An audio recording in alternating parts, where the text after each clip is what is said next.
everyone, this is CG Novo 992 and today we're back for another brand new video. Today's video, as you can tell by that deliciously clickbaity title and the fact that it is Tuesday, the Rangers Roundup has returned. If you don't know already, the Rangers Roundup is where I take all the news, little tricklets of news from the weekend and Monday, fill it in a little video, and I call that bad boy the Rangers Roundup. It is an absolutely packed episode today, so without any further ado, let's just jump to it, shall we? 3, 2, 1. Rangers announced their 15th signing of the summer yesterday by the name of Gareth Mcauley. Now, Gareth obviously signed a 1-year deal with the famous, recently released from West Brom Albion, the Northern Ireland international with the same amount of goals as the legendary George Best. Before you leave today's video and sheer discuss, that quote was absolutely true. They've both got 9 goals for their country, alright? It was just a bit of fun to try and lighten the mood. So let's bring it back up, okay?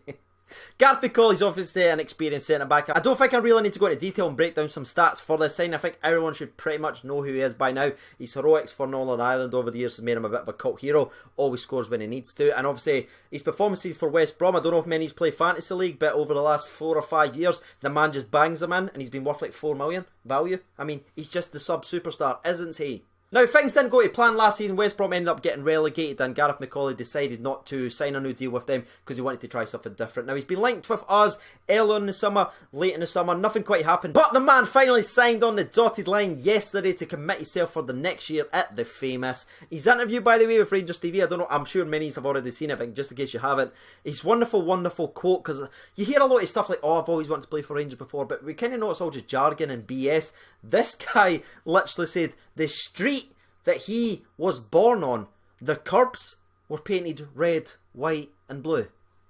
I love him. Honestly love him already. The single best quote I've ever seen in a Rangers TV interview. What a wonderful, wonderful way to welcome yourself to the people. The people welcome you warmly, Gareth. And to be honest with you, I think this is what we needed. Because we've got Golson, we've got Katic, we've got Joe Worrell, obviously on loan from Nottingham Forest. Now we've got Gareth Mcauley. That is 4 very good centre-backs. I still think our first 2 is going to be Katic and Golson. I don't think they are going to go away anytime soon. But Worrell obviously opens that door up for the 3-5-2 to return. Now, don't panic and everything like that. I think one of the main reasons the 3-5-2 was dreadful was the fact that we're playing Flanagan, who's a fullback, at centre back. I think Gerrard will go forward with the 3-5-2, but now he's got Worrell, he's got Katic, and he's got Goldson, and then obviously coming off the bench, maybe to help the boys nurture like the Goldson, like the Katic, we've now got Gareth Mcauley, the experienced leader there to help the centre-backs throughout the entire season on. I know before anyone asks, that is not an insider scoop at all, that's just my personal opinion, looking at what Gerrard played for Liverpool's youth and everything. He was fond at 3 at the back, so it could be making a return, and that is my first question on you. Obviously, what is your reaction to signing Gareth Mcauley on a free transfer, a 1-year deal? And 2, would you welcome the 3-5-2 back now that we've got more of a rounded centre-back situation? We're not really tight as in having 2 centre-backs and having to play a full-back. I think it opens up a lot of doors. I think it's a very clever signing. I think Gerrard's bringing someone in a bit more experience. I know he's going to be like to someone like maybe the Bruno Alveses, the Joey Bartons, the Nico Cranshaws that just didn't quite work out, but I genuinely believe this signing is going to be more in the vein of the Clint Hills and obviously the Davy Weirs back before he was a snake. We're playing in 4 competitions. We're playing basically 2 games every week coming up when European games starts back. So I think it's a very clever transfer. It makes rotation so we're not burning Katic and Goldson out. And to be honest with you, my overall thoughts just to wrap this bad boy up, I think it's a great signing. I think he's an accomplished player and I think he'll lead and be an example to all these young players that we've brought into the club. Some of the boys maybe through Liverpool as well, these young laddies, all the ends we've brought in, will look up to this guy. He's got experience playing in the top flight for such a long time, doing vital things for Northern Ireland, playing in the European Championship. He's done it, he's been there, and now he's going to pass it on to the rest of the team. So massive thumbs up and welcome to the club. And you know what, that's where we're going to jump to. Before I read out the people's opinion on Twitter, it is time to welcome Gareth to the club. So yeah, let's just grab your refreshments, everyone. There is a little bit in there, don't question it. Look, there's just... Actually, before we go any further, I need to just have a wee smell test. Yep, that's old, no, I cannot drink that, that's why I've got so much grey hair. In fact, we'll just go here, alright? Old school, kicking it old school, refreshments, 3, 2, 1. Welcome Gareth to the club, mate. You're playing for the famous, and I look forward to seeing you in that famous red, white and blue. Sponsor break!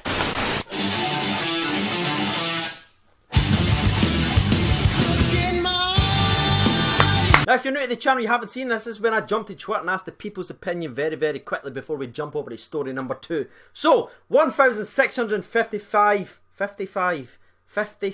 beautiful, that's what I needed today, votes came in about do you agree with the decision to bring Gareth Mcauley in. 23% votes for no, but 77% of the people on Twitter votes for yes, they agree with the decision, yon. Now you know what to do, make sure you let me know in the comment section below what you think before we jump to story number 1. Damn it, that's French for 1, isn't it? Dos. Edit that one in. Story number 2 is going to be about none other than Ryan Jack himself. He's been in the paper a lot in the last couple of days. He's been all over Twitter. Chris Sutton's just hooking and looking for bites, jumping on the back of it, even calling for the man to be stripped from his Scotland call-up. Just an absolute toss spot of a man. But back to Ryan Jack himself. The man has addressed the issue. Was it foul? Wasn't it foul? It's been a hot topic. Let's address it really quickly. He came out with a direct quote, and this was his quote. "When I was in the air, Rogic took away my leg and swiped me," he said. So yes, it was a foul. And I'm not even want to turn this video into a was it a foul, wasn't a foul type of thing. I thought it was a bit of important news to bring to you. And he goes on to talk about the referee and refereeing in general, which I thought was very, very interesting, and I thought you might be interested as well. So the whole interview goes, "I said, Willie, I thought it was a foul. You get nothing back," said the 26-year-old. "It's go away, get out my face."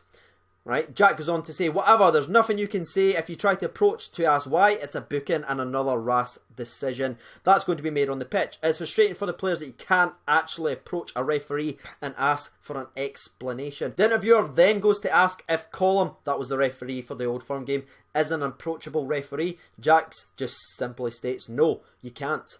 I feel like I can't approach him, but that goes for most referees now. You can't approach them, you can't speak to them, or they'll book you." And I think that's just very, very telling. You've never really heard a player come out and talk about it. Now, in this sport, I think refereeing in football is definitely one of the most hardest jobs in the world, and I completely understand that. I'm not going to try and belittle the job, but there just seems to be, there is a clear divide between referees and players. You've seen it all the time. In American football, in the NFL, you can even challenge the referee's decision. You can have a clear communication with the refs at any time. They're mic'd up, they're monitored, everybody can hear what they say to the players on that as well. The NBA, they've got something very, very similar to that. Rugby has probably one of the best player-referee relationships you can actually get. Again, referee will then vocalise and let them know what's actually happening, so the crowd is all aware as well. Very, very approachable. But in football, it just seems to be, if you get anywhere near the referee, if you try and talk to the referee, you either get ushered away to get out of his face, or you get yellow carded, or in the case of Alfredo Morelos in Europe, you get a second yellow. And by the way, I'm not just trying to turn this into a Rangers versus referee thing, not at all. I'm saying referees in general, especially in the Scottish game, is just shockingly bad. Just go back and look at the last decisions in the Kelly game for Dicker. It's just dreadful, dreadful refereeing. They just seem to hold themselves a complete different standard from the players. Even as jokes. Remember when Gaza all those years ago booked the referee for a joke and a laugh? Do you know what happened to him? He got booked for having a laugh with the referee. And yeah, to be honest with you, as he's a Rangers player, it is a bit of Rangers news. I just wanted to bring it to you and sort of get your opinions on this whole referee thing. Do you think there's a divide? What is your thoughts on the relationship between players and referees, and even referees in general? In football, they just seem like the worst. And the third and final story of today's video was going to be about the European ticket prices and how short notice that were given to us, the people. But they've actually addressed that. Rangers have now given it a lot more accessible and easier option to pay for the game. So shout out to them for the quick response within 24 hours. So that just shows you our voice are heard, because a lot of people were raging that they were given only a couple of days notice for these prices. But the people spoke out and Rangers responded accordingly and put it a lot more manageable. So shout out to them for that. But today, the third and final official story of today is going to be a bit of news regarding Collum Mcgregor, aka Shagger, the man, the myth, the Shagger, has escaped punishment from the SFA regarding his kick out at the Celtic centre back. Now, everyone saw it. I was very disappointed in it when I first saw it, because I was like, if that gets caught and he gets sent off there, we're down to 10 men, we've lost our best goalkeeper, and we're away at Parkhead. So I absolutely bricked it. I think the players should be a bit smarter than that. But the whole point of this section is just to announce that no, he will not face any ban at all. And I just wanted your opinion on it. Do you agree with the decision? Yes or no? I know a lot of people's moaning. I see all these journalists coming up and saying, Rangers never get red cards. We've got 2 in 4 games. Sit down and shut up. My thoughts on the SFA, by the way, This is the norm for them. They don't do anything. How many times has videos been shown of Scott Brown elbowing someone in the face? How many times has Naismith absolutely nailed someone off the ball, maybe even against Celtic? The SFA are just ballless. They don't do anything. Alright? I don't know why people are surprised. It's not just in favour of Rangers, otherwise their captain would be suspended 90% of his games. It's just the SFA, they're terrible. I mean, it shouldn't be a shock to anyone. They're just dreadful for every team. Now that I've started doing this SPFL show and I've started watching more of the games for other teams, I'm like, holy crap, they're dreadful, these referees. And do you think the Ians that's employing them are any better? Adds any. But anyway, that's my thoughts on it. What's yours? Make sure you let me know in the comment section below. It's been an absolutely packed Rangers roundup. Hopefully you did enjoy it. I will be back tomorrow. But from now, I've been Siege over 92. Thank you so much for watching, and bye-bye.